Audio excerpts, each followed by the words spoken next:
Hi, I'm Gary Lineker and you're listening to Highbury and Heels.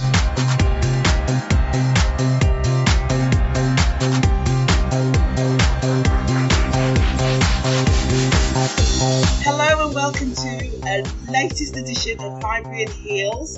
Thanks for firing with me today. I've got all the girls. It's Sophie, Amanda and Seema. Hello, girls. Yo, yo, yo. Yo, yo, yo. Hi. So I'm not going to hang about. I'm going to get straight into it this week.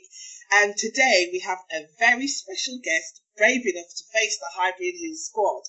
He started his career with Leicester City, made the mistake of joining that lot up the road before coming to his senses and moving abroad to play for Barcelona and finally Nagoya Grampus. One of England's most successful strikers, he won the Golden Boot at World Cup 86, received the FIFA Fair Play Award in 1990, having never been booked in his entire career, and more recently stripped down to his underpants to present Match of the Day after promising to do so if his beloved Leicester won the Premier League title. They did, so he did. Possibly one of the nicest men in football. I give you England legend, BBC and BT Sport presenter and the king of crisps himself, Mr. Gary Lineker. Woo! Welcome, Gary. Thank you very much. First and foremost, I'm not going to go yo, yo, yo, although I just have. And secondly, I didn't leave my beloved Leicester to go and play for your enemy Tottenham. I went to Everton first. Come on, Sophia, do your homework. And then Barcelona, and then Tottenham. But it's okay, I'll forgive you. Everything else was fairly Who invited him? Hey, who invited this guy? I know. I'm beginning to regret it now already. Good God. Anyway, so as I said, I'm going to get straight into it, and we're going to talk about our loss to Bournemouth yesterday. What do you think went wrong, Gary? Well, come on, it's not a bad result, only losing 2-1. Oh, please. It's going to be like that, is it? No, not at all. Just kidding.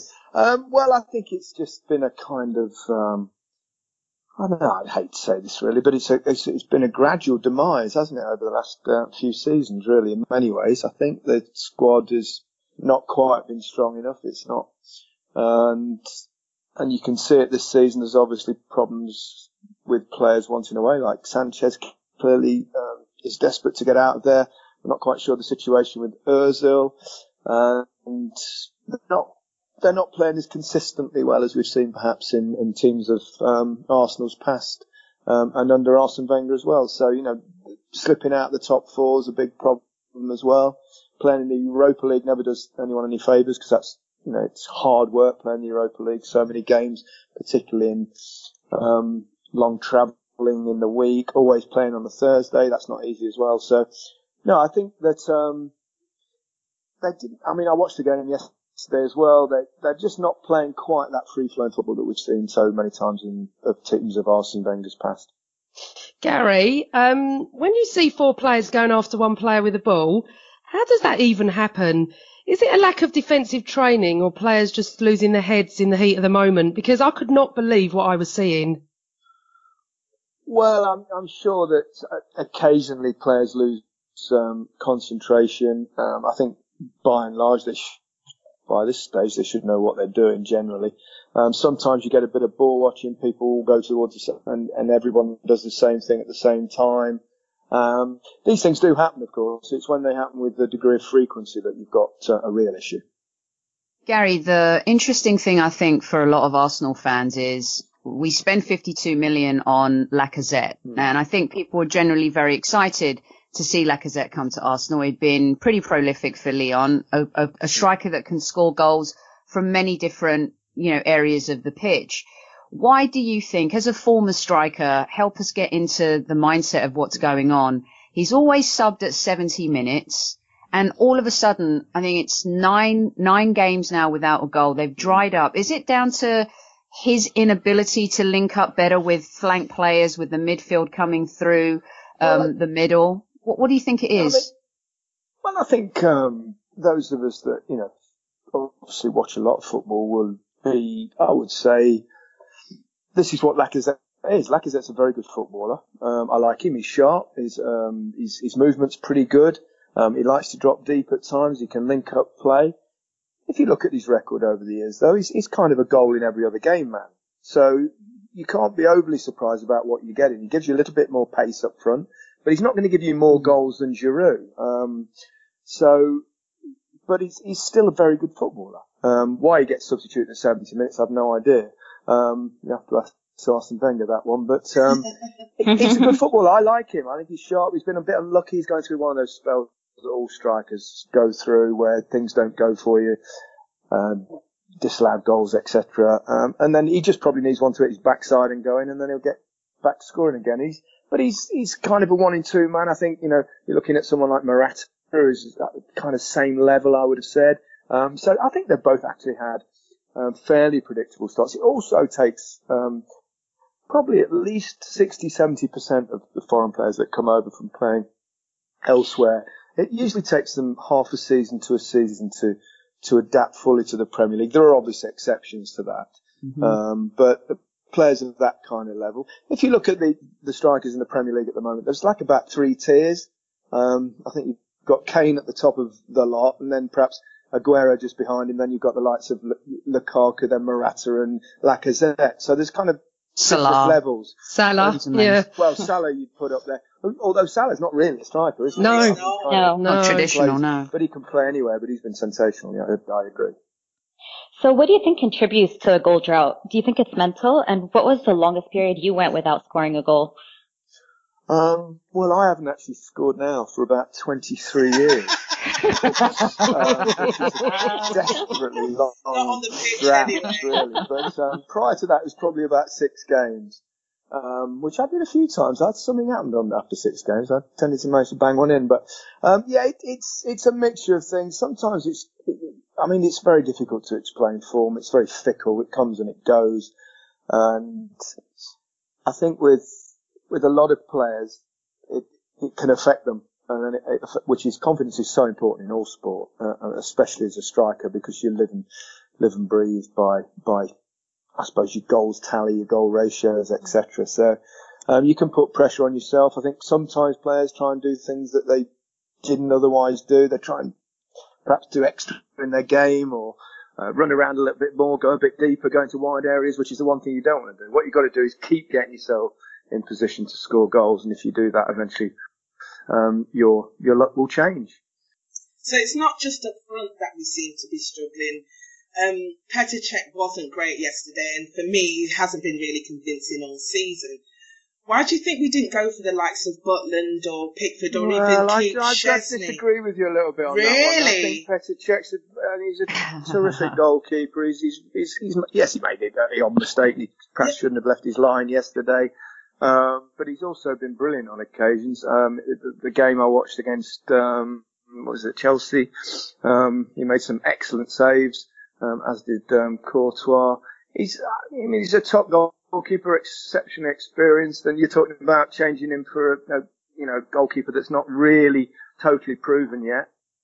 So, I don't know, I might disagree with you on that one, if that's all right. But I think we see different things, because I watch him week in, week out. I know you do too, but yeah. I just think the mistakes he's been making this season, I think a better younger keeper may not have made those mistakes. I do think he goes down a lot slower, and his reactions to situations is slower too.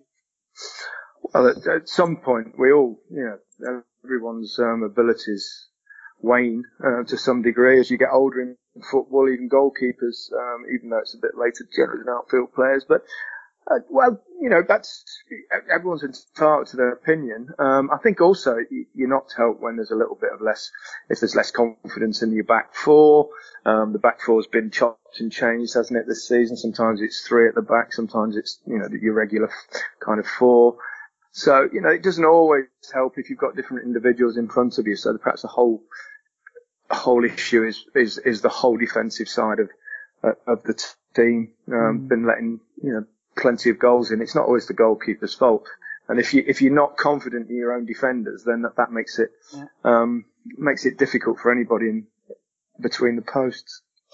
Gary, just going back to something you talked about, Lacazette, I feel like he doesn't get enough service, and that's why his goals... Well, that's the other thing. If your team's not playing well and you're not getting the results, strikers don't get quite the service. But We're in a bit 9 games is quite a long one. He's got to make sure he keeps getting in the box and trying to get the opportunities, and his luck will change. We're in a little bit of disarray up front. But anyway, regarding yesterday, do you think that any Arsenal player came out of that game with their heads held high? Blimey, I was trying to think now of the performances, but I'm trying to think who even played now. Maitland-Niles. What do you think about Maitland-Niles? I like Maitland-Niles. He's got a lot of ability. I like he seems very relaxed on the pitch, which is good. He's got pace. He's certainly got some skills, terrific attributes. He looks a real, player for the future. And, to come in as well in perhaps a kind of wobbly time for Arsenal, it shows he seems to have a maturity beyond his years. Thing is, ever since Jack Wilshere has been back, we've been talking about players, we've been talking about him being a lot more of a leader now than he was previously. He seems to have matured a lot. Ever since Vieira left, I don't think we've had a real captain. There doesn't seem to be anyone that is a leader on the pitch. Can you see anyone who could be an Arsenal captain right now? And how much of an impact do you think that would make to our performance? Well, I think that the captaincy thing's always been a little bit of a myth for me. I think leaders are leaders. That's what you generally need. The captain has the armband on the pitch, but his primary role really is kind of middleman between the players and certainly the management and the players and possibly the media. I think it's a much more important role off the pitch than on it. The players on the pitch, you need leaders in your side. I think it's been a regular criticism of Arsenal over the last few years, as you say, since they had the likes of Vieira in midfield. They've not had perhaps that quintessential leader that we talk about in this country. Mm-hmm. But there's a lot of, you wouldn't get that. No one would ever mention that abroad. The likes of Barcelona and, they haven't got that kind of leader either. They've just got players that are really good. And that's the important thing. Don't they just? But because players lead by example. Players lead by their brilliance. And that streams through the side and helps everyone with their confidence. This thing about, it's so easy just to stand in a game of football and clench your fist and go, come on, and all. It's a load of old nonsense. It's all about ability and about playing. It really is. We all try hard. All footballers. You can't get anywhere near the top of football if you're not 100% dedicated and trying and got a great attitude. So that old fist pumping nonsense is kind of one of those little British traits that are a little bit irritating. So speaking of non-leadership, I've been very curious to know about certain players in the Arsenal team, like Theo Walcott, Iwobi, Welbeck, and Iwobi maybe less so, but Theo and Danny getting their chance, especially in the Forest game, and Theo coming from the same class as Gareth Bale. So much promise, so much controversy when he even got picked for that England World Cup team that year, but everyone thought that he was the next greatest thing. They seem to have gone backwards. They seem to have regressed. You see how Sterling has progressed under Pep in one season. It's a revelation. It's amazing. And Sterling, a player that really used to get and still gets so much stick from everyone. Do you think there's a complacency because there's no accountability or responsibility at Arsenal, Gary, and they're happy to stay and collect their check? I rather doubt it. I think that by and large, players try their best. I don't think they get complacent. I think they want to do well. I think it's kind of strange that so many of Arsenal's young, particularly British players, seem to get frequently injured. Some sort of strange coincidence, and I don't think that helps. But I think most players generally will reach their level at some time during their career. And some players we see very young. Take Theo Walcott, for example, who looked like he might, go on to be a huge superstar. But, there's an aspect to his game that has limited is the arrival of where he is as a footballer. So there's some kind of little thing, whether it's people talk about football intelligence with him and seeing the thing at the right time. He's still had an excellent career. He's got a lot of goals for Arsenal. He's got great pace. He's always been dangerous. He's particularly sometimes coming from the bench. He's made a difference. But I don't think you can put things like that down to complacency. Everybody wants to achieve, footballers want to do best they can in their career. So I think it's a bit unfair to suggest that they're complacent or they're just happy taking the money. I really think that's very rare amongst footballers, and those that have that attitude don't tend to get anywhere near the top anyway.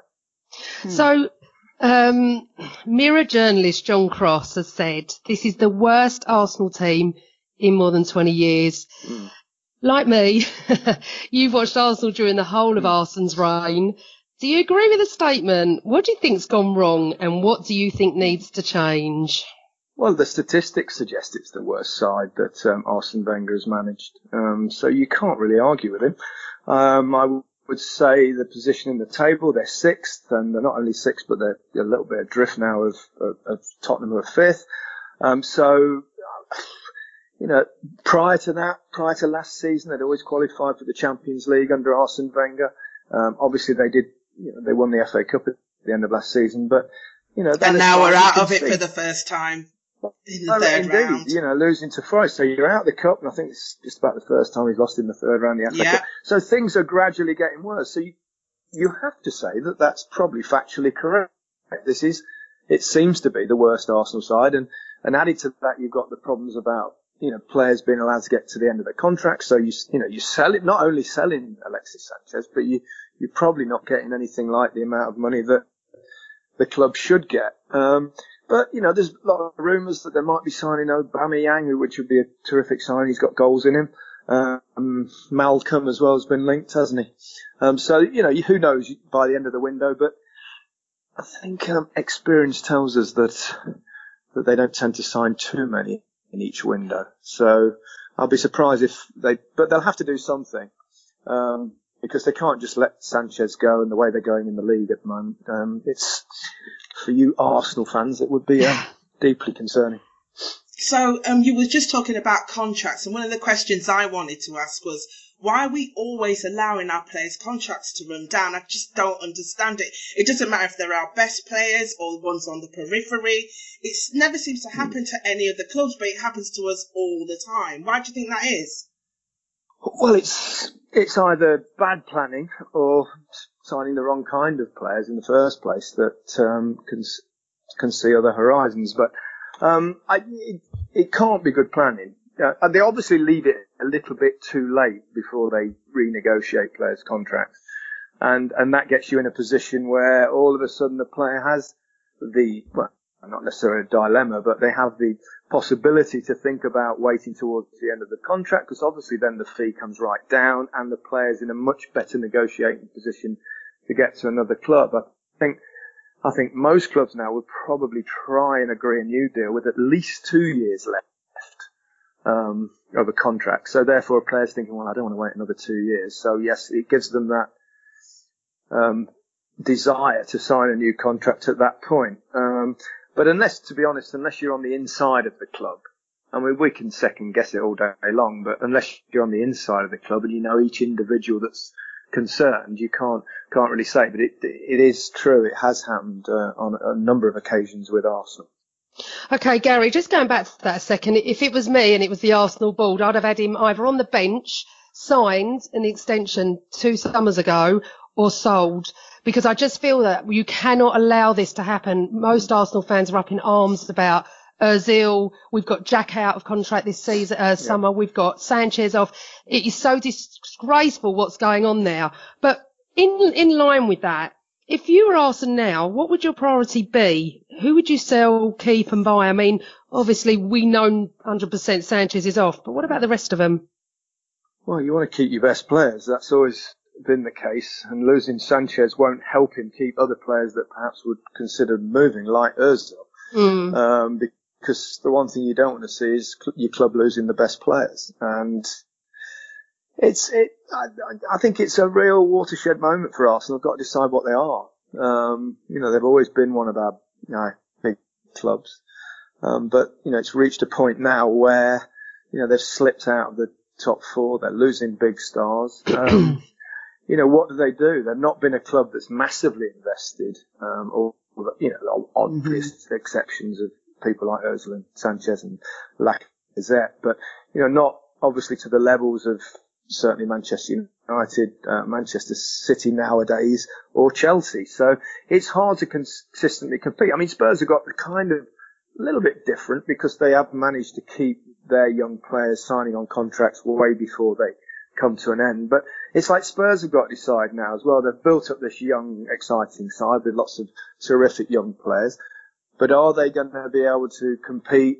Therefore, they have to pay massive wages to keep the players, because if you can earn double, treble somewhere else, then however good you are, however loyal you are to a club, the career is short. So players have to think about that. So I think Arsenal are in the same kind of conundrum. It's whether they're going to go big and try and compete with the Chelsea, Manchester United, Manchester Cities of this world, or, you know, they become a club that tries to challenge for Champions League spots like they've done in recent years, make a few quid, well managed in that sense, and then just be happy with the occasional domestic cup trophy. I know that doesn't sound great, but it sounds awful. Yeah, it's also fairly accurate. I'm sorry. Sadly, very accurate. Well, yeah, and that true power shift will take place once Tottenham wins something shiny and silver. But I digress.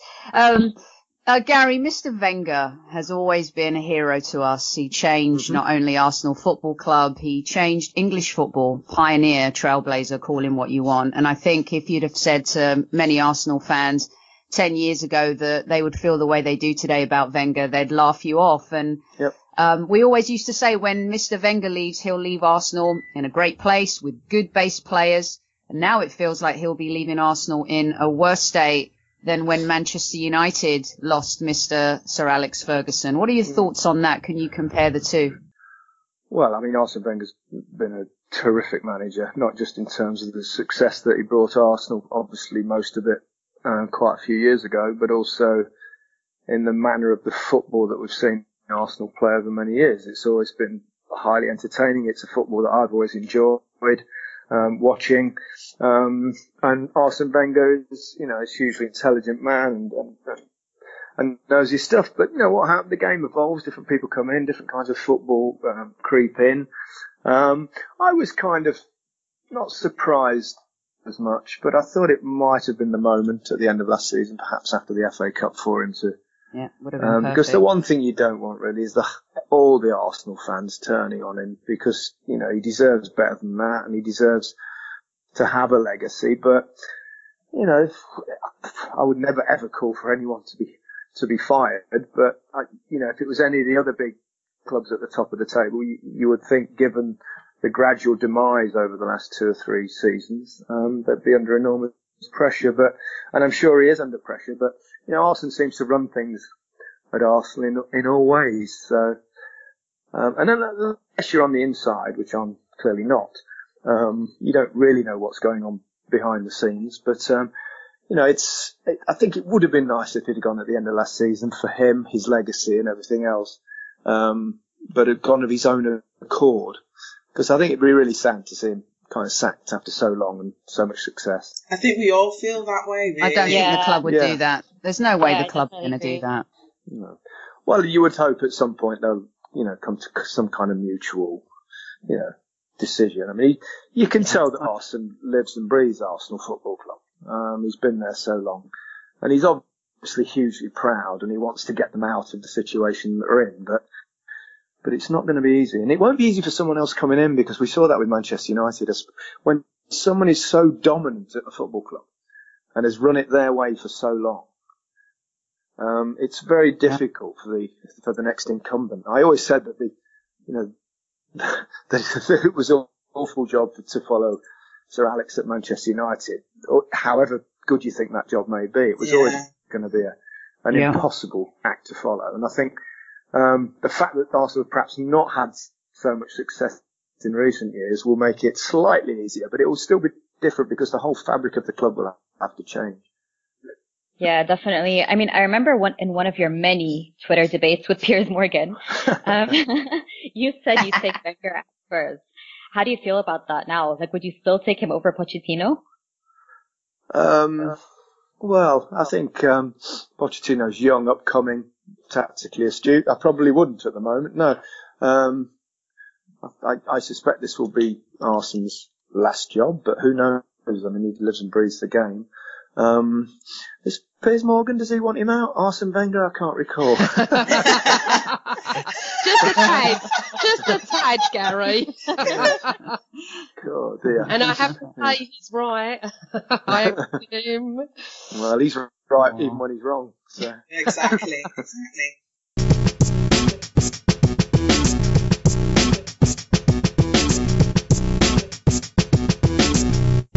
So we found out today that Cyrille Regis sadly passed away from a heart attack at the age of 59. Is an absolute legend in the game. One of the reasons why I loved watching football back in the day. What are your memories of him, Gary? I mean, wonderful footballer first and foremost.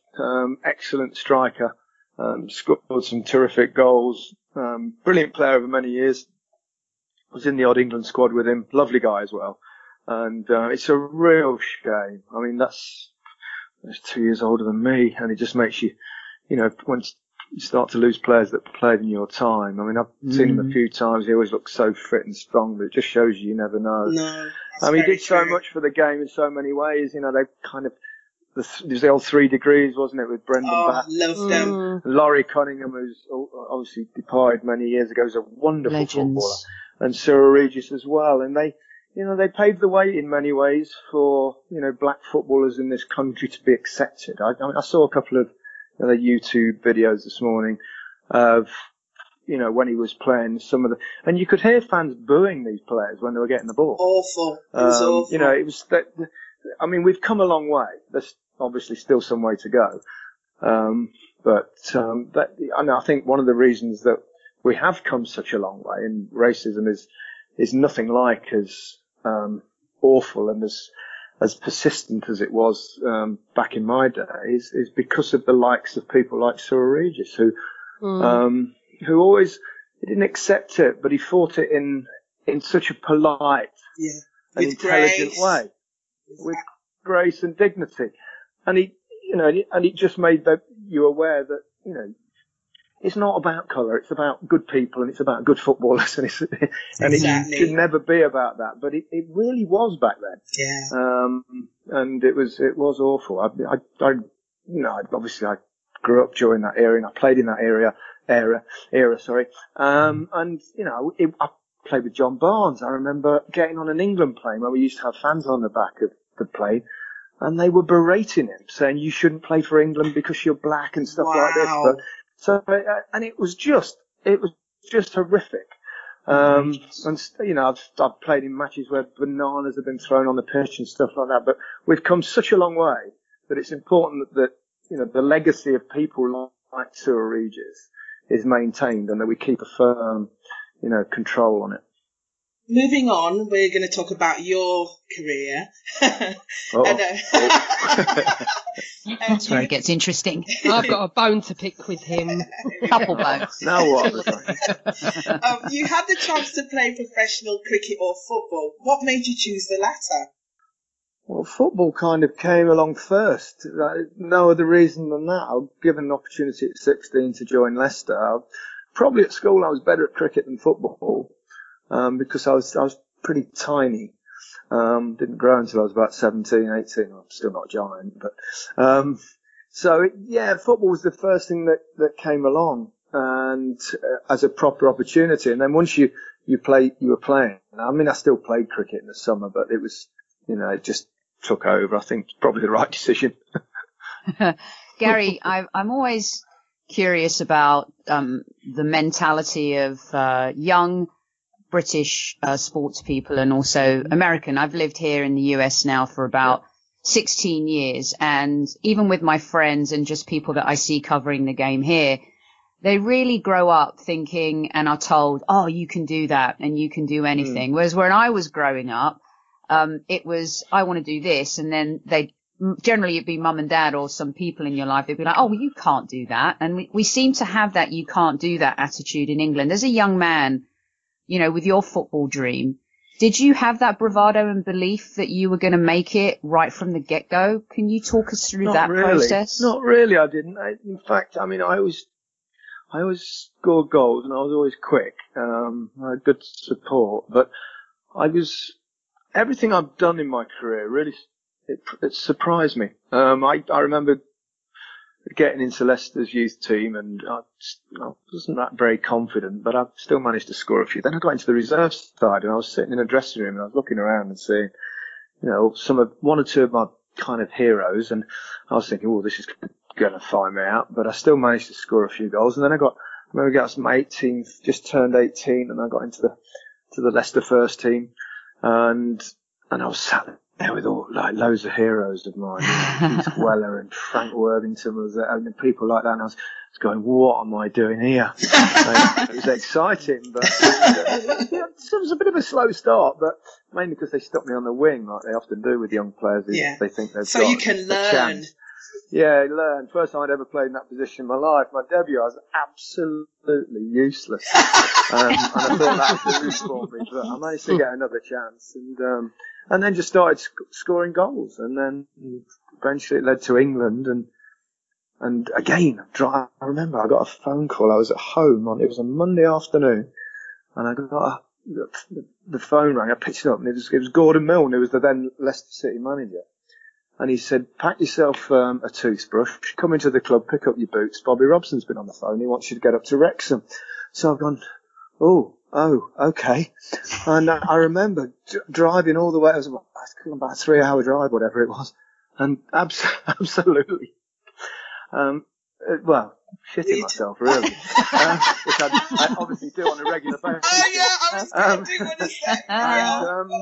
And I remember driving in and there was kind of superstars there, that I'd kind of grown up watching and admiring. Pete Shilton, my hero as a kid.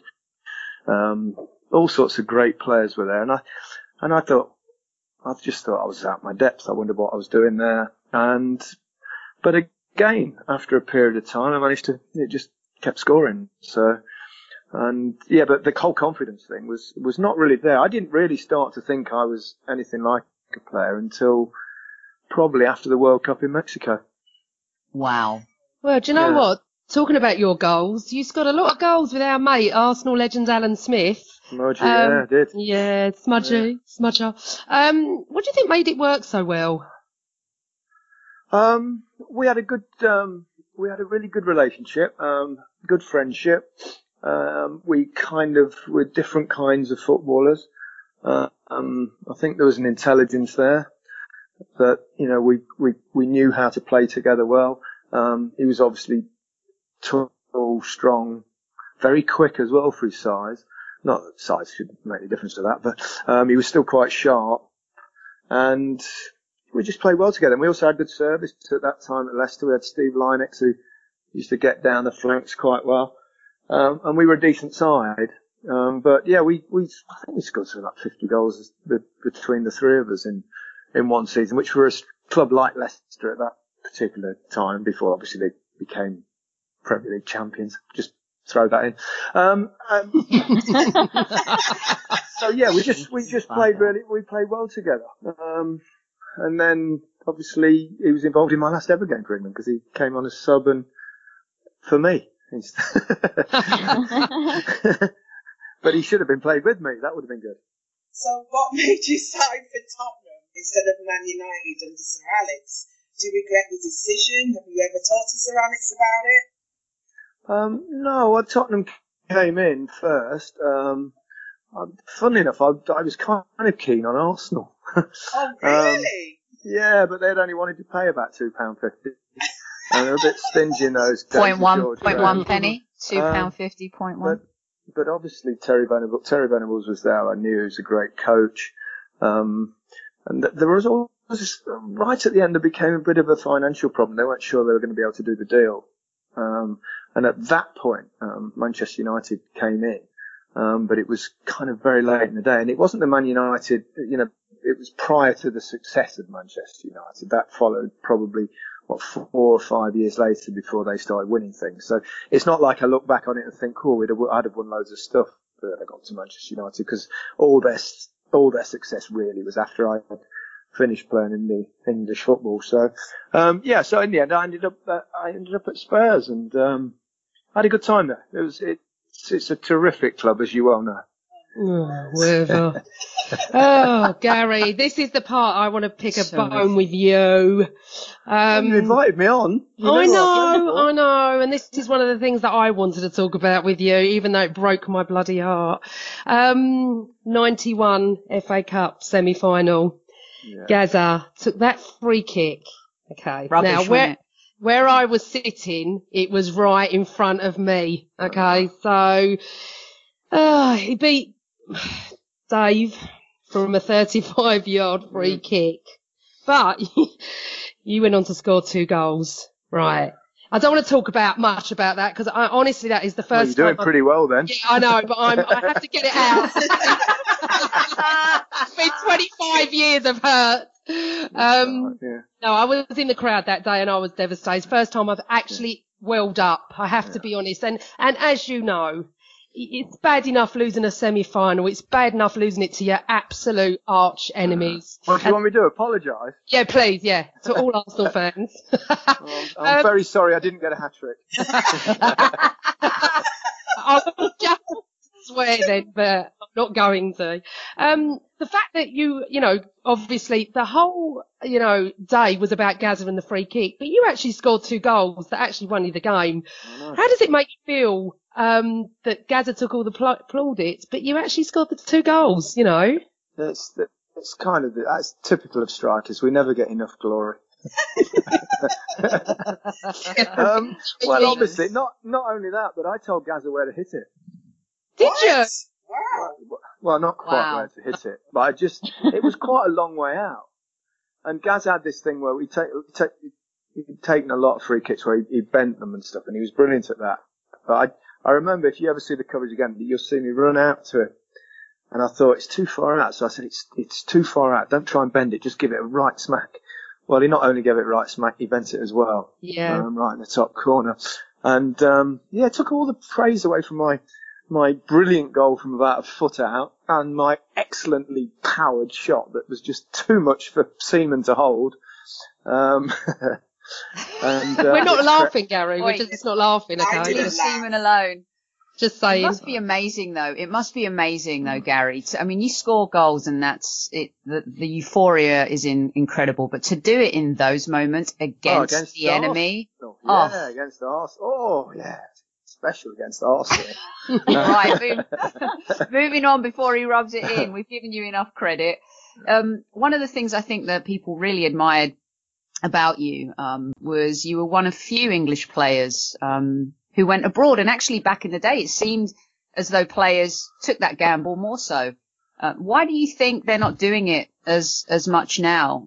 Especially, we're seeing a lot of movement of young British players. Why aren't they taking that gamble? Well, I think first and foremost, they don't have to financially. When I played, there wasn't much money in English football. There was big money at the big clubs in Italy and Spain, so you saw quite a lot of players go. Not just for the money, but some went just for the money because it was so much different. And so therefore you had more players. There were quite a few players in Germany as well, wasn't it? Tony Woodcock, Kevin Keegan. Then in Italy you had the likes of Ray Wilkins, Mark Haitley, Liam Brady, just David Platt went. I went to Barcelona, and for me, it was for the life experience as well. I'm not going to lie and say that the money wasn't an attraction. I think it was paid about 4 times what I was getting in England, so it was a big difference. But that's not the case any longer. So I don't know whether it's our island culture that means we don't want to travel too much, or we're quite homely or happy staying at home. But players don't actually need to go abroad now. I think actually it would improve a lot of our footballers if they did experience a different style of football. It certainly helped my game. So you went to Barcelona. Did any other teams come in for you, or was Barcelona the only foreign team that came in? And what's your best memory from playing there? No, I think it was just Barcelona, and then I got a call from my agent saying that Howard Kendall had been on, and that Everton had accepted an offer. Now, do you want to go? When a club accepts an offer, you kind of think, oh, right, okay, well, I'll think about it. But it was Barcelona, they've always been one of the giants, so it was not that difficult a decision, but it was certainly not me trying to get out the door, because I'd only been at Everton for 1 year. But it was a magnificent experience, and to play in Classicos and was so exciting. I scored a hat-trick in my first one. Nice. Just thought I'd throw that one in. Honestly. Slowly going off those him. Kind of games, it was great. You talk about moving abroad and stuff like that, and a lot of it has to do with money. I think footballers get a really hard time with that, Gary. If I was offered a job and I was, going to make 3 times that, I would move. So the move to Japan, was that one purely based on money? Well, primarily. My legs had kind of gone anyway. I'm 32. Players have always looked to do something different at the end of their career, but it was a massive payday. But at the same time, it was also a bit of an adventure and a wonderful experience to go there. And also in football, it's not often that you get the chance to be involved in something new. And I was not so much brought to play, but to launch the J-League, which was the new professional league in Japan. And they kind of got 2-3 big names. And I was one of them. And it just worked. It was the right time of my career. And I enjoyed it. It was good fun. But yeah, obviously financially, it was I was about 8 times what I was on or something. Wow. So I don't think too many would have turned that down. I'm not going to lie about it. So we couldn't have you on without talking about your good career. I'm sure many of our listeners are really interested in hearing that, even if you are an expert. But I'd say you're possibly one of the most famous players to have never won the World Cup, along with Messi and Cruyff. You told us about your Leicester debut. What about your senior debut for England? What was that like? Well, the first time, I think I came on against Scotland with about 10 minutes to go, and it came on for Glenn Hoddle. And nice. Wow. It's at that. Well, it was exactly, but it was at that point you get that thing. I was Leicester player at the time. It's like you get that Leicester and England. Yeah. And that in itself is so special. I mean, I hear all the time people say, the players don't care as much about playing for the national team as they. Of course they do. Absolute nonsense. Every player wants to play in the big tournaments and do well. Sometimes they perhaps want to do too well, and that works against them. They get too uptight. But for me, it was just the buzz. And then to actually start my first game, which was quite a while after that, was at Wembley against the Republic of Ireland, and I managed to score on my debut. I can't describe that feeling. You're such a scoring show your first goal for Hungary. I'm not not really. I'd show off. Honest. Because to be honest, I was a bit surprised. Really? As I explained before, everything I kind of did in my career, I didn't think I was, my touch wasn't brilliant and stuff like that. I just have to work on that kind of thing. But I always had a really cool head, and I was always really quick.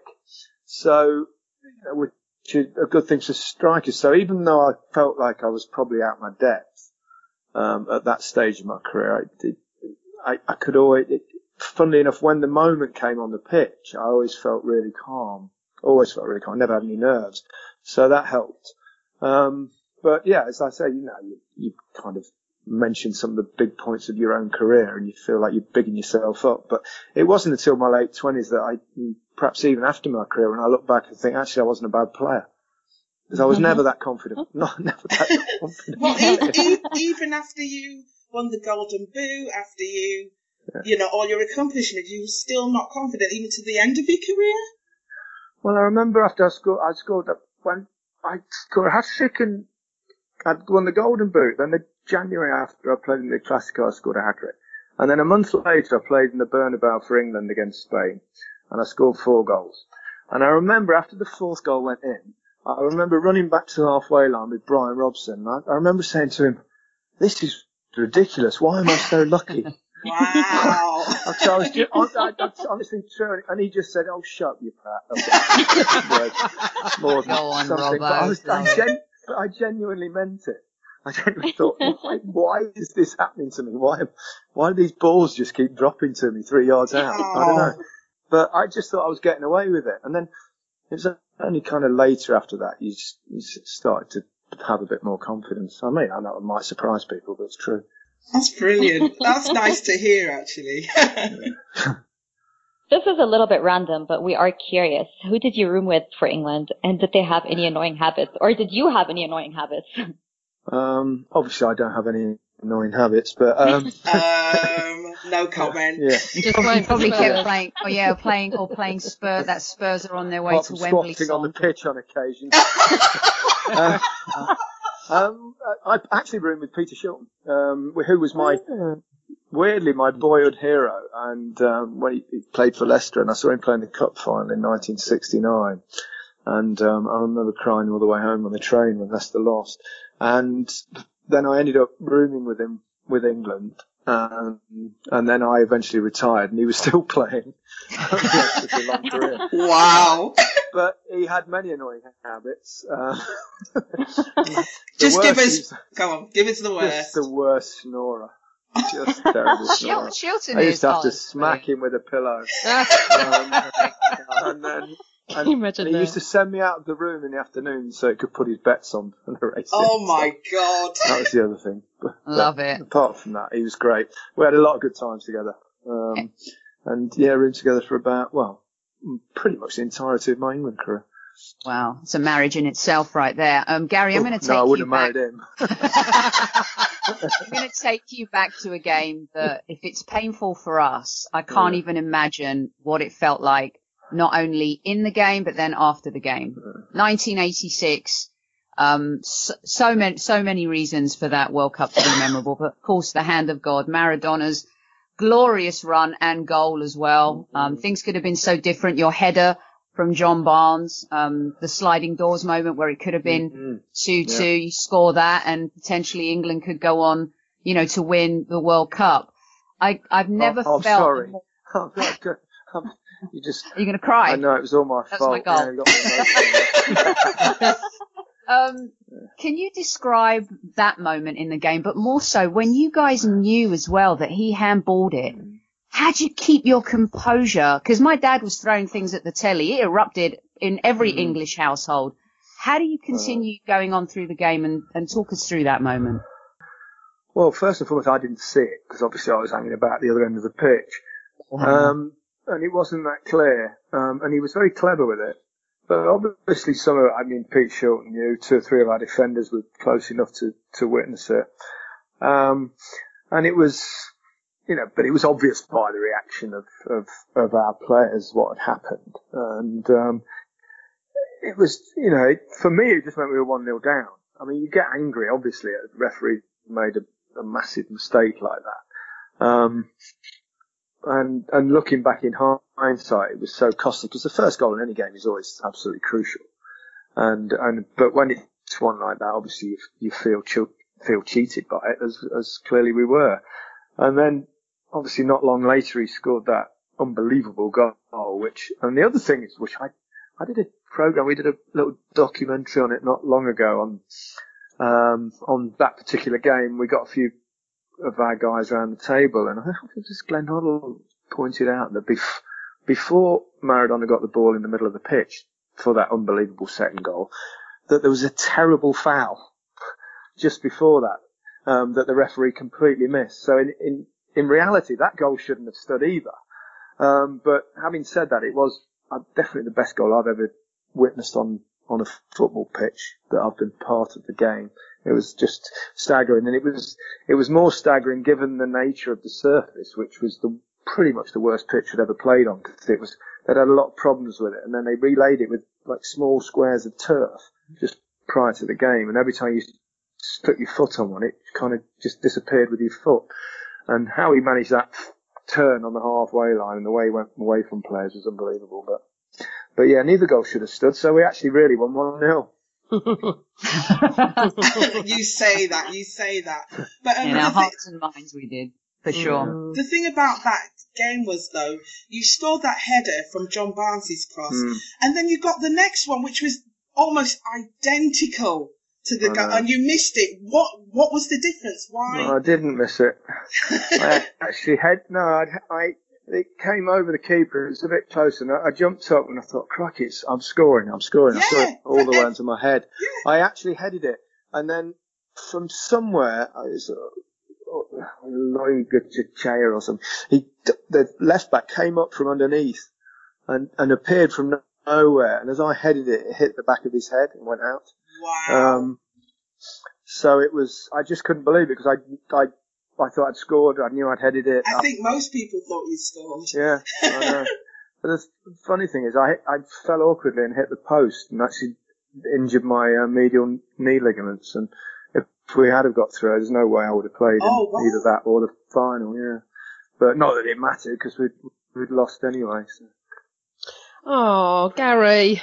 Okay, let's move on to Italia 90, where you came even closer to making the World Cup final. How much did the squad believe you could really win the tournament? I'd say that's the best England side to never win the World Cup or Euros, better than the Euro 96 squad. I think we were a good side, no question about that. We had a nice balance. We had a lot of flair, good creativity, and we could score goals as well. Yeah. And I think we were strong. We were strong all round. Obviously, it's the best English side ever done in the World Cup outside of our own shores. The only time we've ever reached the semi, apart from '66 when we were at home. So we had a really good balance to our play. We could switch tactically. We could switch styles from 4-4-2 and play three at the back, and which we kind of chopped and changed throughout the tournament. And it's funny, I saw the game against Germany, the semi-final, in its entirety for the first time about a year ago. Wow. And we were actually, because my memory's terrible, we actually were the better side in that game. And particularly in the first half, we were very much on top. And then they obviously scored through that fluky deflection off Paul Parker. And we were under pressure again. But we came through some tough games in that. We played Belgium with that Platty's incredible volley. Oh, what a goal. Wow. Last bit, 120th minute of the World Cup. I could have kissed him that day. I think I probably did, actually. And then the quarter-final against Cameroon, when we were 2-1 down and 8 minutes to go. And, got the penalty and got back into it, and then got another one in extra time. But again, we played 120 minutes and then another 120 minutes. Whereas Germany had cruised through. They'd won their games comfortably. They had an extra day's rest to us. So everything was against us, really. But I think we performed brilliantly, having watched it back. And we were really unlucky not to win that game. Yeah, and those penalties were so ballsy. I always think, wow, you've got to have large cojones to be able to bury those babies in that type of environment and moment. Well, I'm not going to get involved in discussing the size of my cojones, but it was. But I used to I know it's kind of like masochistic tendency or something, but I used to quite enjoy those moments. People, like the one against, there's two against Cameroon, and then obviously the penalty shootout one.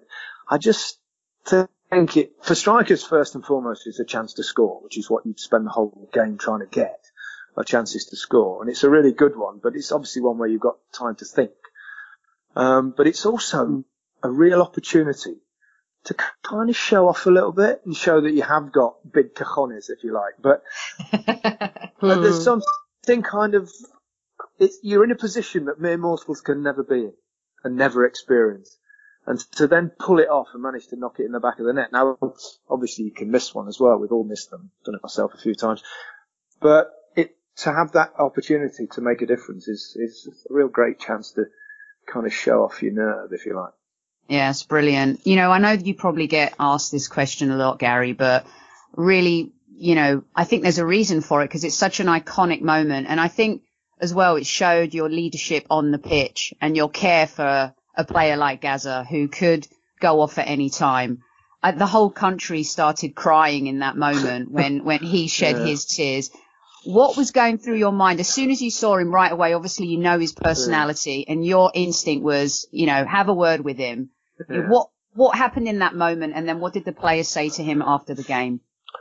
Well, I think obviously it was first and foremost, we all knew straight away when the yellow card went up that it meant that if we didn't make it to the final, that if we did make it to the final, he wouldn't play. And I just was actually in the area, and it was only about 10, 15 yards, I think, from the dugouts. And I just, as I walked up to him and I saw the yellow card go out, and I thought, oh no, because I knew what it meant as well. And then I could see the realization dawning to Gazza, and then all of a sudden his bottom lip started wobbling. And, obviously I was concerned for him, but I was more concerned that we went to try and win the damn game. So I just looked at the dugout and kind of pointed to my forehead, which is something that I have no recollection of actually doing. And it was caught clearly on camera, and it became this kind of iconic moment. It's the thing I get asked more about my career than anything else. So what were you saying? Who was it to? It's the only other question I get asked more is what flavour of crisps do you like? But it was obvious that he was in a bit of a state. I looked over the dugout, and but it was just, the moment was caught on camera. But Gazza got on with it. It actually was terrific in extra time as well. At the end of the game, to be honest, no one really said anything. We were just so distraught. At the same time, we were kind of proud that we'd done ourselves justice. But it was, I remember sitting in the dressing room after, all of us. I mean, Stuart Pearce was inconsolable. You put an arm on his shoulder, but what do you say when something like that's happened to someone? We just sat there. I remember everyone just sat around the dressing room, and Bobby Robson came in eventually, and he put his arm around said a few conciliatory words, but everyone was just devastated. But then eventually we get on the team bus, and we had a sing-song, bizarrely. What were you? What we sang on the bus on the way back from every game, and then it was so quiet on the bus, and I think it was Gazza and Waddle started. We had this for bizarre reasons. I don't know. Not Chaz and Dave. No, even worse. We sing one a dear and all that. Whatever. I can't even remember. Oh, a dear and all that stuff. And then it started going around the bus, and then pretty much everyone joined in. I'm not sure Stuart Pearce did, but yeah. So it was strange, really. It was strange, but yeah. So it's Russia in the summer and coming up. Realistically, I think England should get out of Group G, featuring Belgium, Panama, and Tunisia. But how far do you actually think they're going to go? Well, it's hard to say, isn't it? I think we should get out of the group. Obviously, Belgium very strong. Tunisia not bad, to be honest. They've had a lot of good results and a good run to qualify. Panama, you would expect to be one of the weaker teams in the competition, but we should get through the group stage. You would hope. I think we've got an emerging team. I think it's probably a little bit too soon for a lot of them. And there are a couple of areas in the pitch where we look a little bit weak, but I think this one we should, Gareth Southgate will play a relatively young side, and I think we should just try and take the pressure off them a little bit, and hopefully this experience will take them through to further competitions when I think we'll be much stronger, because I think we've got the nucleus of a great squad, and we've got so much young talent coming through. With this success of our under-17s and our under-19s and 20s, that it really bodes well for the future. So whilst I think we'll be reasonably competitive in this World Cup, I think if they got to something like the quarterfinals, that would be excellent. So who would be your favourites right now to win the World Cup? My favourites certainly Spain will have a chance. So many good players again. France look like they've got a great squad, and people like Mbappe coming through is going to be the next big superstar. I feel it's, I suppose, the usual suspects. Brazil have always got a chance, and can't not mention Germany, really. So those would be the four obvious favourites, and after that, who knows?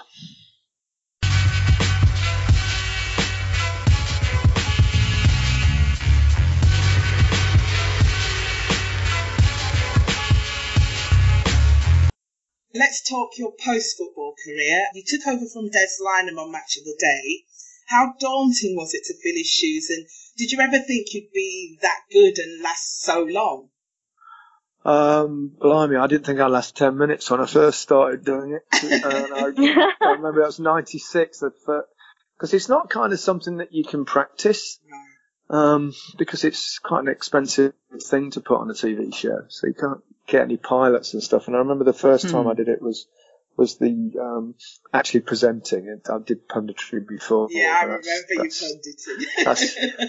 That's kind of a lot easier. But I remember starting the 96 Euros, and Des was still the main man, and I did the highlight shows. And I remember the first one, and it was I was actually fairly terrified. I didn't know what the hell I was doing, but kind of got through it. It wasn't quite bad enough for them to bomb me out. It certainly wasn't very good. But and then Bob Wilson left for ITV, and I started to present Football Focus. And I can't tell you how many times I drove home after that show thinking I'm never going to be able to do this. Well, it's kind of difficult. You know, you've got to deal with links to camera, then into chat and this and that, and things go wrong, and you've kind of like a rabbit in the headlights. But over a period of 2 or 3 years, kind of learnt it, get comfortable with the environment, and then from there on in, once you become relaxed with it, people decide whether they like you doing it or not. But I always felt that if I could crack it, I'd kind of have a bit of an edge on the others that do it, because I'd been there and I'd played at the absolute top level. Whereas, you know, that's pretty rare amongst presenters. And then Des left out of the blue in 99, which, I mean, I remember the whole country was in mourning except for me. I thought, yeah, they were. I remember I drove into White City Television Centre in my car. It was because we used to have the meetings for Football Focus on Tuesday lunchtime. And I drove in. The news broke that day that Des was leaving. In fact, the guy on the door, as I checked in, he said, "Oh, hey, you know Des Lineker's left." I went, "Yeah." He said, "It's terrible news." I went, "Is it?" And then he said, Do you know who's going to get the job? I said, "No, but it better be me." And then I went straight in, and I was told I was going to fill in for Des. But enormous shoes to fill, because Des was the doyen of football presenting as far as I was concerned. But I learnt so much from actually working with him, even when I did a bit of punditry. And he was always helpful and gave on kind of cross many tips that I've taken on board to this day. So speaking of punditry, we've seen you on Twitter and we've seen how opinionated you can be.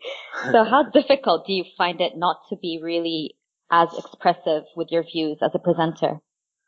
Well, I can be. And that's the thing about presenting, that if I feel strongly about something, I can easily put in my opinion, and I can put it into a question as well. So I can do that if I feel strongly about something, which happens occasionally. Particularly when you're doing live football and you've got kind of the chance to open things out a little bit and debate. Match of the Day is a bit different animal, because we don't really have time for debate. Otherwise we'd have to drop a game at the end, and I don't think that'd go down very well. And so it's very structured, Match of the Day. You know, we get 2-minute chat there, 3-minute chat there, 1-minute chat there. I've got to get the guys into their analysis, and so often that at the end of something that they said where I feel like I want to get in and start debating an issue a bit longer, but we can't do that.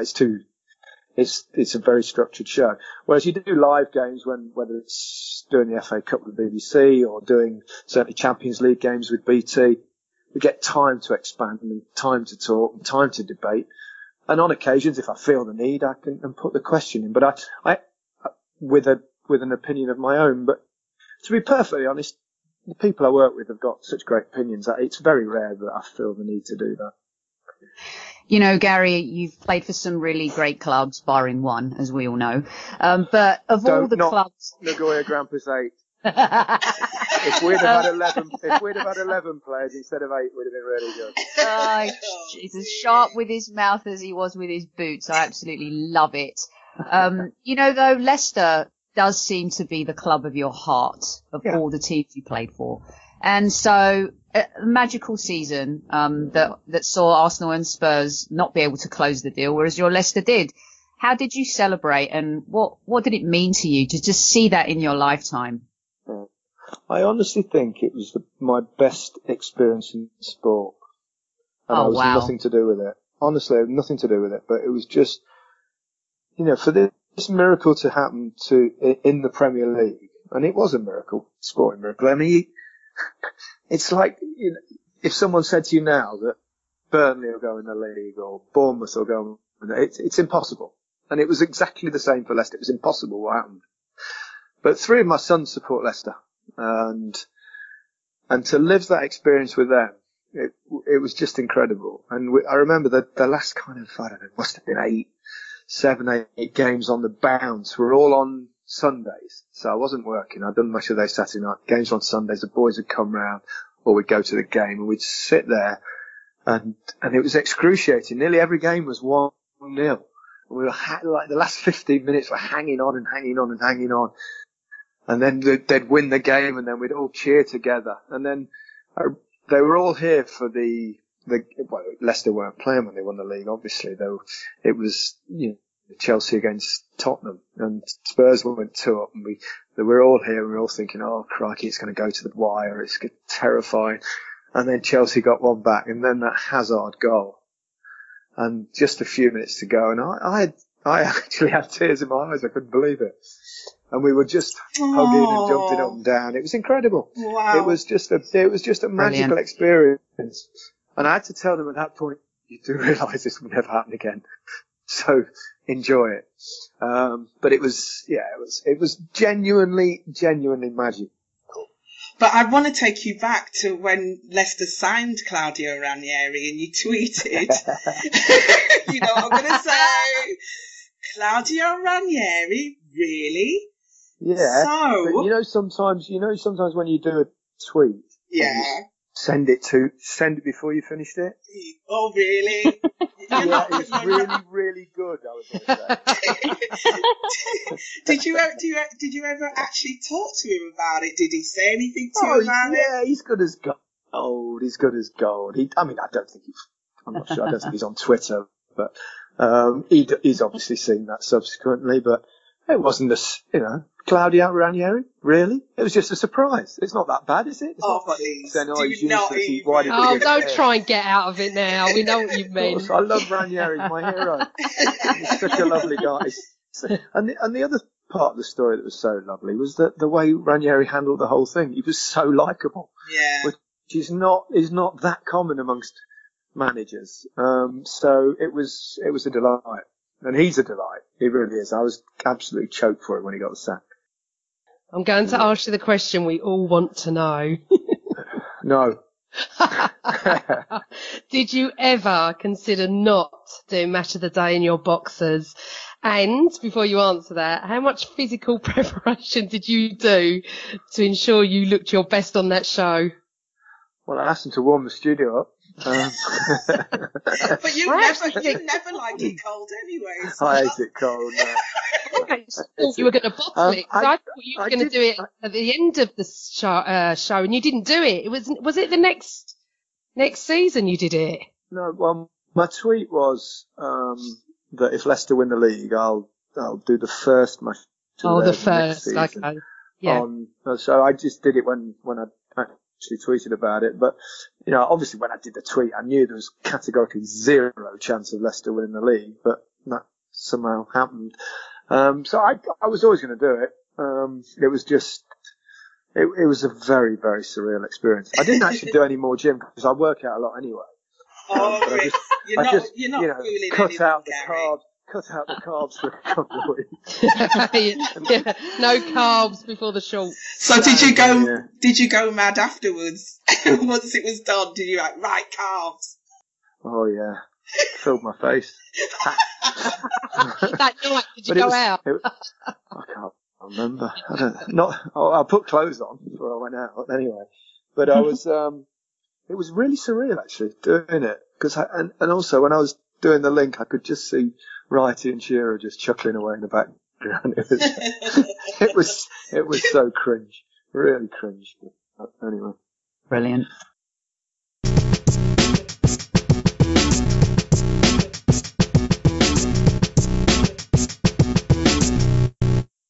All right, here we are, off to the quickfire round. Now, I've always wanted to say this out loud, so I'm going to get it out of the way first. Sir Gary, because one day I think you should be, so that's my bit done for the campaign. Quickfire is literally quickfire. We're going to ask you a series of really quick questions, and you just give us a very, very quick, short answer. We will start on the sound of the cowbell, and we will end on the sound of the cowbell too. All right, everyone, ladies and gents, 3, 2, 1, and off. What's your favourite crisp flavour? Salt and vinegar. Boxers or budgie smugglers? Boxers. You can only pick one. England win the World Cup or Leicester win the Champions League? England to win the World Cup. Okay. If someone was to play you in a film, who would it be? Oh, blimey. Oh, crikey, that's a good question, isn't it? You're very George Clooney. Oh, I'll take that. Yeah, George Clooney. Okay. Defender who talked the most crap to you when you faced him? Des Walker, never stops talking. If you were a player in today's game, how much do you think your transfer to Barcelona would be? About 200. Well, no, about 200 quid because I am 57. Fantastic. Most tacky thing you've ever bought? The boxer shorts I wore before doing match of the day. Johan Cruyff or Diego Maradona? Diego Maradona. If you could score the winning goal in the Champions League final for Leicester, Spurs, Everton, or Barcelona, who would it be? Leicester. Alan Shearer or Ian Wright? Oh, you can't make me do that. Think Ian about. Shearer. Fine. Most prized possession? World Cup Golden Boot. Have you ever had to wear women's clothes? And if so, when and why? Numerous occasions, every Friday night, and yes, in a couple of Walker's Crisp commercials. One of them as a nun, and I did a little girl. I was dressed as a little girl as well. Yeah. Oh, did I? Why did I do that? Anyway, yes. If you had to do a duet with someone, who would it be, and what song would you sing? I would never, ever do a duet with anyone. I would never try to sing a song. I'm absolutely dreadful. I wouldn't impose that on anyone. Fair enough. Your teenage crush growing up? Olivia Newton-John. If you had to go on Celebrity Big Brother, what would you do on Entertainment Night? John Barnes did his World in Motion rap. There are no circumstances that will get me onto Big Brother. Zero circumstances. And finally, say North London is red in Spanish or Japanese. Hang on, what did you say again? What? You have to do it, Gary. For the first time. I didn't hear what you actually asked me to do, though. Say North London is red in Spanish or Japanese. North London is red in Spanish or Japanese. Oh. Yeah, said it. Londres del Norte es blanco. No, it's not. And that bell also brings an end to Gary's appearance on our pod. Have you enjoyed it, Gary? It's been an absolute delight. Thank you so much for coming. We hope you won't be a stranger, and please do come again soon. Okay, I'll come when you win the league. Oh. See you next season, Gary. See you next season. Thank you so much, Gary. Thank you, Gary. My pleasure. Thank Cheers. you. Thank you, Cheers. Gary. Bye. Bye. Bye all.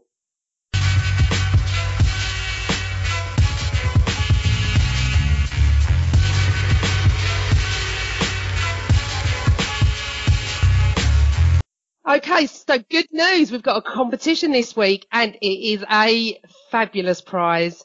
Gary Lineker has given us a signed script of the last one of Match of the Day of 2017, signed by him and 2 England strikers. our Ian Wright and Alan Shearer. What you have to do is to tell us the 3 answers to the following questions. Number 1. In the 1991 semi-final of the FA Cup, what did Gary tell Gazza to do? Number 2. When he roomed in the World Cup for England, who was his roommate? Number 3. In our quickfire round, the defender who took the most crack to Gary when he faced him. Now, what you have to do is you have to go to our Facebook of Highbury and Hills, like us, follow us, and tell us the 3 answers. We will pick them out, and then we will announce it on next week's show. You cannot tell me that that isn't a great prize, our listeners. So get to Facebook, get answering. That script could be yours. What do you think, girls? It's fantastic, right? Best prize we've ever had. That's amazing. I wish we can win it. I want to win it. I want to win it. I mean, our Highbury and Hills show flows are masterpieces, but to have a match of the day one signed by those 3 dudes, and hello, sneaky, you guys get to have something signed by Ian Wright because of Gary Lineker. How lucky are the Gooner Nation right now? Well Maybe said. they would like our signed scripts one day. And we're as famous as Gary Lineker. You never know. We might actually get a $5 for it. Well, Amanda, you do love a pen and paper, don't you, baby? She does Sign indeed. it wherever you want. I'll sign it. So anyway, we're going to move on to our prediction for Saturday's game. Yeah, after that debacle on against Bournemouth, we're hoping that we're going to get a pick-me-up. At least we're at home, so that might help. We're playing Crystal Palace, and surprise, surprise, it's a Saturday 3:00 kickoff. When do we ever have those anymore? So I'm going to start this off, and I'm going to, even though we're at home and it's Palace, the way that things have been going this season, I actually think we're going to draw, and I think we're going to draw 2-2. Amanda, what do you think? We're going to win 3-1. Seema? Honestly, our away record has been shit, so we have to win at home. I will say 3-1 as well. And Sophie? So firstly, I'd like to give the Sostradamus of the Week award to my podcast sister, Amanda, who guessed that we would lose against Bournemouth. And you also guessed the correct score just for the wrong team, Sophia. I correct the right. I said 2-1. So I do believe I just gave you credit for it, and I also gave you the Sostradamus of the Week awards. I mean, what more do you want? Woohoo! I'd rather have not been right and not bloody lost, to be honest. Well, it's a shame it's not the How May I Assist You, because you would have made up a couple of points, buried at the bottom of the league. Right, it is not the end of the season yet. I still could come in top. So I'm saying. I think. Or you'd just get Gnabried every week. Or I could do an Arsenal, exactly, and keep losing points. I fancy us against Palace. You know, they've been doing quite well. That game that we had against them, what was it? Where did we play them in the cup? What was that amazing game that we just had against Palace a few weeks ago? I don't even remember us being amazing any time lately. So no, exactly. I'm amazing. Yeah. It was a really good game for them, right? Oh yeah. Okay. So I know they're not going to peak like that again. I say we win 3-2. Okay, so Sophie thinks we'll win. Amanda thinks we'll win. I think we'll draw. What did you say against Seema? Sorry. I said we'll win as well. Oh, so I'm the only one. I'm the bomb note. Yeah. There you go. There's a shocker. Yeah? Thanks a lot. Anyway, that is it for another Highbury and Hills extravaganza. I just want to say thanks again to the lovely Gary Lineker for being brave enough to mix it with us four Gooner gals. If you want to get in touch, Seema, how can the listeners do it? Either follow us on Twitter on Highbury Heels, Facebook, Instagram, YouTube are all Highbury and Heels. And with that, we're out of here. But before we go, even after that Bournemouth shocker, Amanda, tell the listeners what will forever be. Always Arsenal.